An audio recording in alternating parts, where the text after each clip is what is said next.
You're doing a great job. It's very emotional though, and it's so wonderful to see all the artists on here. It really makes you want to celebrate. Mum, I'm asking everybody this, so I'm going to ask you the same question.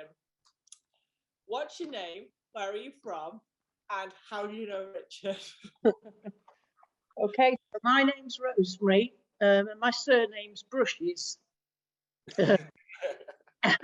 I'm in Yorkshire in England, and I'm about 20 feet away from Joe and Simmy, in a different part of our workshop. I'm in my house, my home next door, and it's pretty miserable outside here today. So it's fortunate that this is on to occupy anyone in the UK today.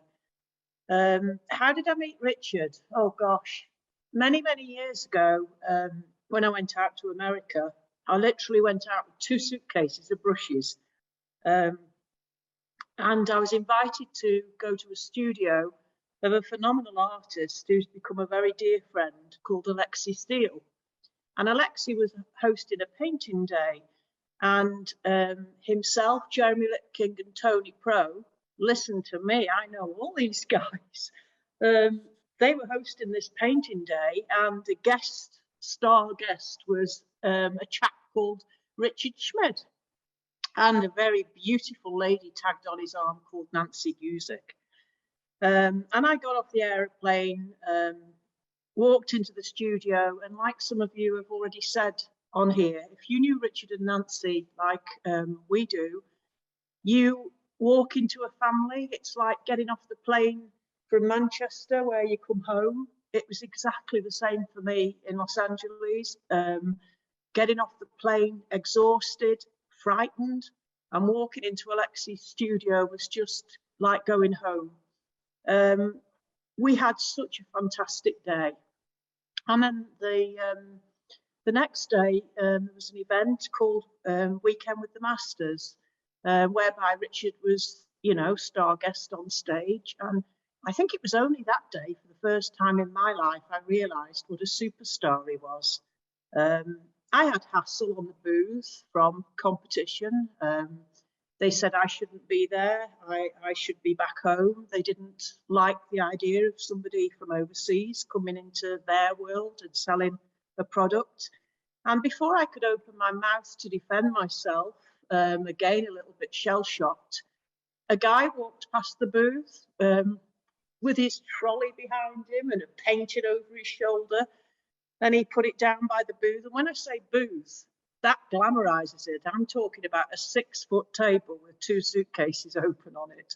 And he said, "What's the matter, Rosemary?" And I said, "Oh, nothing, everything's going to be fine." And if I was to tell you he was my knight in shining armor, he really was. He said, "Why are you in a corridor with no lights? Why aren't you in the main room with all the other folks with booths?" And I said, "Well, I'm happy here. I'm just happy to be here."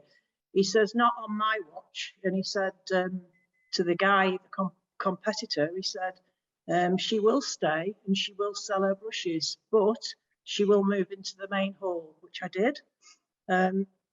Richard went on stage, and everything was silent. And of course, us vendors were in different parts of the building.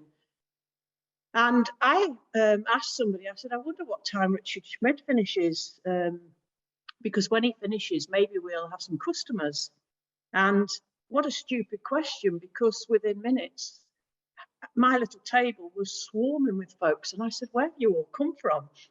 And they said, "Well, we were watching Richard on stage, and it was more the Rosemary show. He plugged you, he promoted you, he told us you were his dear friend. He met you 24 hours ago, and you were now a friend for life. And he endorsed your brushes and said," when folks said, "Whose brushes are you using?" He said, "Well, yesterday I was using anybody's, but for the rest of my life, I will use Rosemary's brushes." I sold out within probably half an hour, and the last guy to come to me begged me, could he buy the last little pot of brushes I had? And I said, "Would you mind coming back in 4 days' time? Because I've got to have something to show folks so that I could sell and send the orders back home and ship out from England." So Richard really did change the life of Rosemary Brushes, of our company, along with those other guys that day. Well, I'll tell you one more story, and you were with me this day. Well, you're nearly always with me. We flew out to America one more time, and then we joined Kathy Anderson and we went up to meet the Putney painters to Vermont. And again, Richard's request, could he paint me? I was mortified. I was horrified. I thought, geez, how on earth could he paint me? So I sat on the stage. Anybody who's been to Putney will know the setup. It's a beautiful, again, it's like walking from home to home. Putney is a magical place, a magical, like a time warp, really. And so I got up on the stage, and traditionally Richard had got the classical music playing, and the painters were all painting me, and there was a little bit of banter going on. And because I did warn him, I said, I cannot sit here for 3 or 4 hours and not speak. He said, try keep quiet for 5 minutes, and then every 5 minutes you can say something. So that's how we got through that afternoon. And we had a little party, food came out, and it was wonderful. And so Richard did my painting, and he didn't quite finish it that day, but he bent down. I was on the stage. I came down to see how he was doing, and he let me have a little glance around his easel. And I said, crikey, that's artistic license. I actually look pretty good on this painting. And he reached down on the floor, and I thought he was going to pick his rag up, or I bought him some chocolates from England. And I thought, oh, maybe he's just going to pick his rag up off the floor to wipe on his brushes. And I bent down, leaned down. I said, are you okay? Because at the time he'd got a bit of a cough. And I said, are you okay? And he said, yeah, I'm fine. I said, what are you getting? What are you doing? And he said, I just want to tell you something. I said, what? He said, the painting's for you. And I said, the painting's for me? And he said, the painting's for you. And I didn't get the painting for probably a couple of years later, because he had to finish it off and varnish it. And I don't know if you can see the painting. That's the painting. Go up a little tiny bit, Mum, so we can see what Richard wrote. Yeah, that's beautiful. But he also wrote me a personal message on the back of the painting, which is why I haven't had it framed yet. This was 2014, and I'm ashamed to say I haven't had it framed yet, but it's because I love what's written on the back too.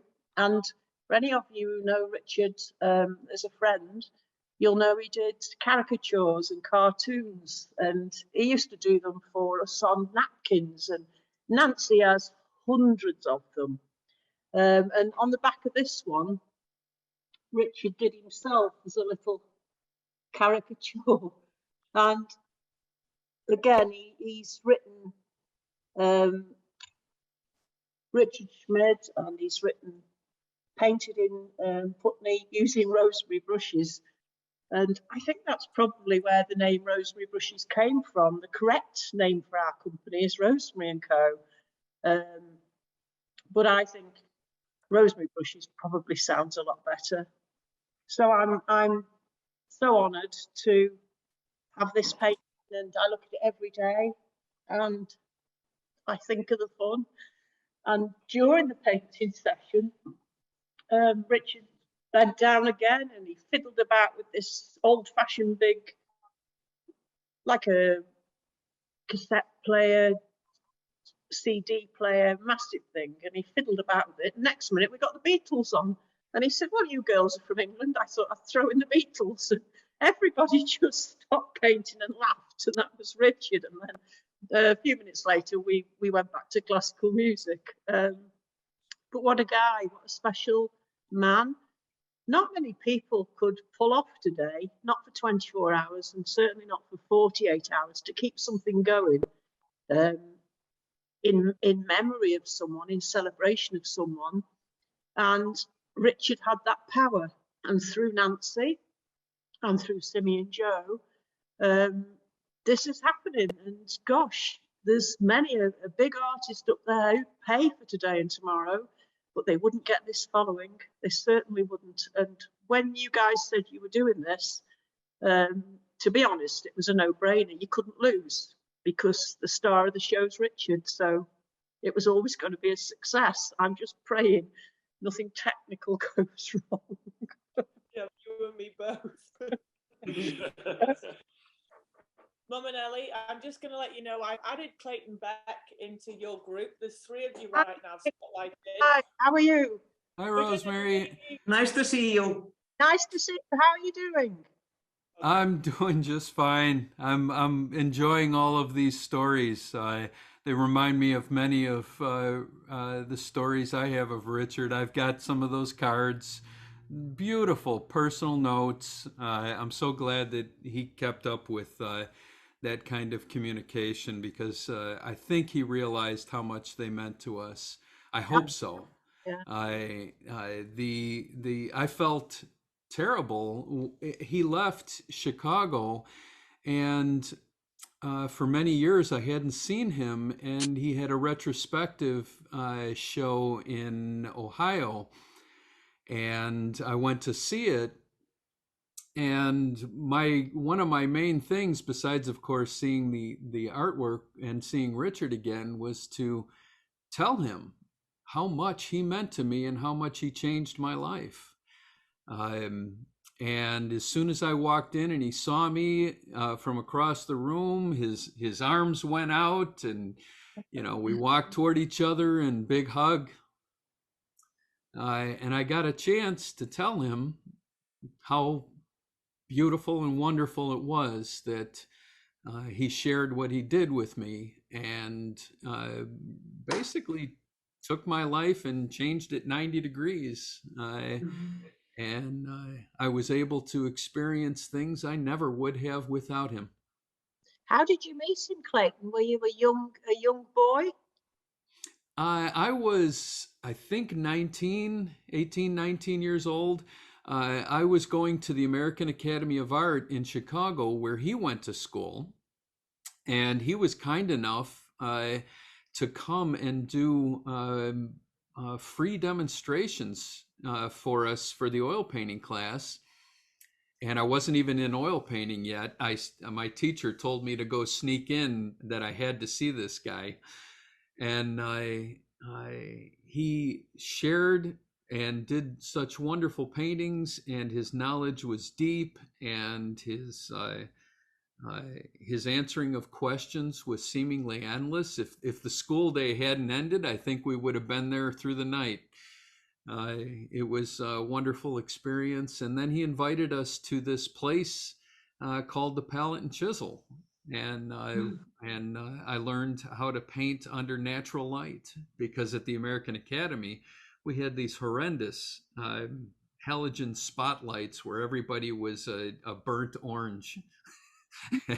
And so I learned the one thing that really didn't come naturally to me at all, which was color.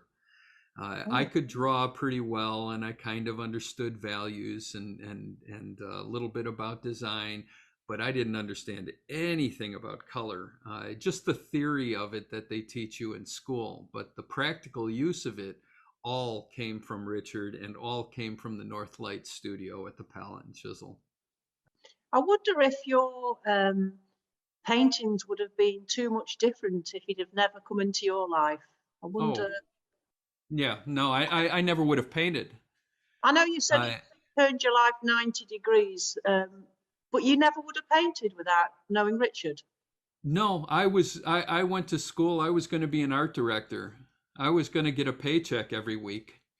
The American Academy was a commercial arts school, and I was lucky enough to have a relative in the business, and he told me that the American Academy was the best school, and I needed to take these particular teachers. And then about a year or two later, Richard came back to Chicago, and it was just serendipity. I think that again, just lucky in my timing. There were people who were a couple of years ahead of me, a couple of years behind me, and they didn't get quite the same opportunities. Richard would say things that people didn't take well when they first heard it. One of the things he said to me was, be so good that they can't deny you. And coming from Richard, that means something. You know, he did his very best every time he had a brush in his hand. And I didn't realize the difference, you know, until I saw many, many more painters um, who weren't doing their best. They were doing maybe what was going to sell or what would make other people happy or be popular. But that's not what Richard meant. He meant take this thing from inside you and put it on the canvas, you know, and people might not get it right away, but eventually they will. If you're honest, that's what will come out in your paint. Off the end of your beautiful brushes will come truth. Louis, I'm asking everybody the same question, which is, what's your name, where do you come from, and how do you know Richard? Where do I come from? Yeah, I'm in Lambertville, United States. I'm originally from Brazil, but I live in the States for like about 25 years, and I paint. And well, I met Richard through Kathy Anderson. I've been there to the barn before for a workshop or two, but then Kathy invited me for a flower workshop some years ago. And I spent the week there painting with Kathy. And on Saturday, as we painted, we start the session. Richard came with Nancy, and he stepped into the barn, and I was having a problem with my painting that was a little dead. It was not talking to me too much. I didn't know what to do. I kept going, and I asked Kathy for advice also. They were like, but then Richard came into the barn, and he went straight to my painting. And or he called me or something, and we look at my painting. He said, this is what you can do. And he grabbed orange paint straight from the tube. I was painting some poppies, red poppies, orange. And he gave my painting 3 strokes with a palette knife. And then it was like, boom, everything happened. And the painting started singing, and it was all fine. And I think I had a great impression of him and of his knowledge with that moment. And I even cried because I was it was so emotional for me. So I came back to Putney later. We had another day also, and Richard has been very generous to the students, to the artists in Brazil, because in Brazil he's revered and everybody loves him. And there is a school there, Alexandre Heider, and I gave some lectures there, and there was a student, Rafael Montagnoli, that was really a big fan of Richard, and I wanted to gift Rafael with a book of Alla Prima too. So I asked Nancy if she could ask Richard to sign, autograph a book for Rafael. And then everything was done. One day I was here painting, I heard a thump in my porch. A big box arrived with a lot of books, gifts from Richard and Nancy, and even the landscapes book signed also for the plein air school. So this is the bridge. And I mean, I've been very fortunate to be able to know Richard and Nancy and all the Putney painters. I really admire what they do. And that's it. It's all happy and, you know, love. Louis, I want to bring into the room at the same time someone I just spotted come online, and I'm going to ask you to unmute Tim. This is Tim Rees, everybody, and his gorgeous little boy, Hammy. Well, Tim's a really great friend of mine, and I know, Tim, how inspired you were by Richard, and, you know, can you share the story of why you started painting? Why I started painting? Yeah. Well, and how Richard influenced that. Sure, yeah. So when I was going to school, I saw a magazine in the store that had a lot of living masters, and Richard was one of the ones in this magazine. And I kind of realized when I saw this magazine that there were living painters that could paint to the caliber of, you know, Richard, and that it wasn't a lost art, as I'd always been told. And so I decided to jump into painting, but I still didn't really know who he was at that point. I think there was just one small picture of his work in that magazine, along with a bunch of other artists. And later on, a few months later, I had started painting with a few people in a gallery above a gallery in Scottsdale. And one of the gals there was Bonnie Anderson, and she was in Chicago when Richard was in Chicago. And when she saw my work and what I was doing after I'd only been painting for a couple months, she said, "Oh, you should really go to the Palette and Chisel." And I said, "Oh, what's the Palette and Chisel?" She said, "Oh, that's where Richard Schmid went and painted." I said, "Oh, who's Richard Schmid?" And then she pulled open this huge book, you know, filled with all of his paintings, all of prima, and just mind-blowing paintings and all this instruction in this one book. And I was like, holy cow, yeah, I need to go to Chicago. And so within a couple weeks, I had completely moved to Chicago. I started going to the Palette and Chisel, and I got to see my first Richard painting in person there. He had painted one of the presidents of the Palette and Chisel in the 80s. And I basically spent the next 3 years following Alla Prima while going to paint models at the Palette and Chisel every single day when I got off work. And so that's kind of how I, you know, got started and learned it. It was basically all Richard in my head. I didn't have money to go to any sort of school or anything. And I was really drawn to everything Richard taught in such a way that, you know, he said, it's not really about memorization. It's about understanding these core concepts and how well you can observe. And to me, that was a really poignant thing, because it sort of promoted this idea of thoughtful observation and interpretation without having to memorize all these factual elements to be able to paint. And I think I really connected with that. And so that became, I've gone through, I think, 3 Alla Prima books over the years. I don't even have one now. Every Richard Schmid book I've had in the studio has somehow been borrowed without being returned. So I've lost, I think, 3 Alla Primas, 1 Alla Prima 2, and his still life painting book I've had for brief whiles, and then they've all kind of disappeared from here. But you know, that's okay. I have all the memories at this point. You know, it's a testimony to Richard that someone would nick his books. Yeah.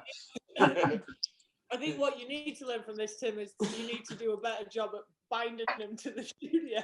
Yeah, right. Well, now I don't share a studio anymore, so the books don't disappear. So.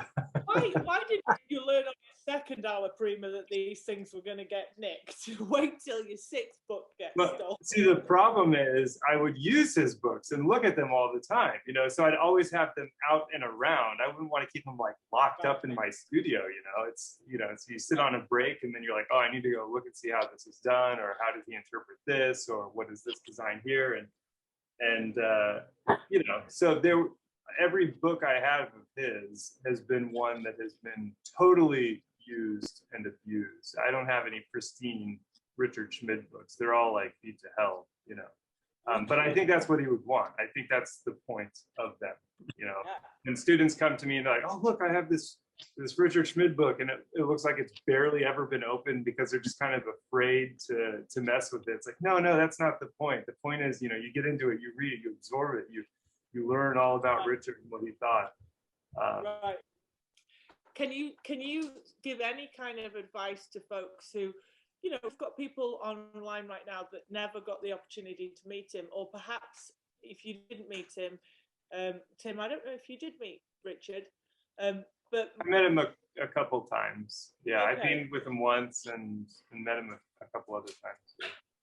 Can you share some stories about that? Because there's so many folks here that either didn't ever get to meet Richard, or have only been able to see Richard's work on the internet, and they don't have a book. Tell us what Richard was like to meet in person. Well, I kind of met him much later, only a few years ago.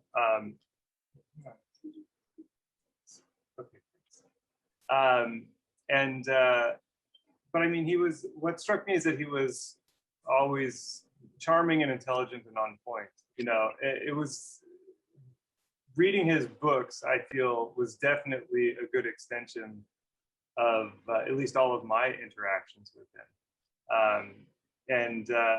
So I think more than any other artists I've ever read anything from, you can definitely see his personality come through his books. So I mean, that's I think one of the best parts of his books. He's so confident and articulate in what he writes that he has this sort of liberty to become a little more lighthearted and personable. And you see that there's a human attached to it, to this book, and it is Richard. And I think it's very genuine and inspiring. And when I met him, it was always kind of more of this, he's like a grandfather I wouldn't want to disappoint. So like every time I'm like working, or when I met him, it was always just this sort of like, oh, I really hope he's happy with how hard I'm working to try and, be where I'm at, or to do what I do. And I've always had that kind of sentiment towards him, even if, I haven't seen him in a couple of years or something like that. I almost feel like an obligation to try and do my best because of, what he's given to us, through his books and teachings, and sort of the charming person he was to interact with and watch paint. Clayton, I've been working, putting together a lot of videos for tomorrow's event, and a lot of people have contributed and spoken about working with Richard, and also been like trained under Richard at the palette and chisel. And what I've noticed is a lot of people have said is that when you studied under Richard, it wasn't just about being a good artist, it was about everything else that went with it. So it wasn't like, I think it's Scott Burdick mentioned it, about, it wasn't just about the technique, whether you could draw or not. It was about everything else that went with it. Yeah. And yes. I was just wondering if you could, if you had any of those sort of moments where you'd also had that, because there's so many people painting right now where maybe they could hear a bit of passed down wisdom that maybe you took on from Richard. Well, I met, I think Scott was 16 when I met him. He came to the academy for a summer when he was in high school. And I happened to be, that's when I started. So it was, he stood out, he could draw, and it was beautiful stuff. And then he finished his senior year and came back, and we got to go to school together, and then over at the palette and chisel. And he's absolutely right. Richard would never allow you a simple answer to a question. It was always followed up by, can you clarify on that? Can you expand on that? What do you mean by that? And the very first time I was alone with Richard in his studio, he had a studio on State Street here in Chicago. He asked me to bring my portfolio, and I hadn't even oil painted yet. I was still life drawing and fundamentals, and I was showing my pastels, and he asked me who my heroes were. I mentioned that earlier, and I said one of my heroes was Daniel Green. And he said, "Oh, Dan and I used to share a studio back in New York." You know, so it's these kinds of personal things that made me realize that this is a life. You know, it's a um, uh, you know, it's not going to work. It's who you are. And he asked me, as he's looking very respectfully at my student work, which I would probably cringe looking at some of them now, but he had good things to say. But then he started to tell me what I was thinking while while I was doing it, and when I was afraid, and where I was confident. And suddenly I felt like I was running through Chicago naked. You know, I just had absolutely no idea that the marks on my paper were telling what my thoughts were, what my feelings were, what my state of mind was. And this is the kind of thing that Richard opened my eyes to, was that it's the kind of the core of my teaching. He was writing Alla Prima for many, many years. I don't think people realize how much effort he put into that.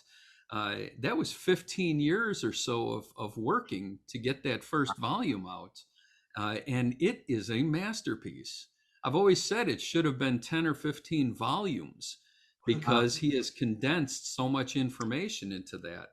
And I asked his permission. Would you mind if I use it as a core for my teaching? Sometimes I read out of it, and he was very happy to say yes. That was a wonderful thing for him to allow me to use his words in my teaching.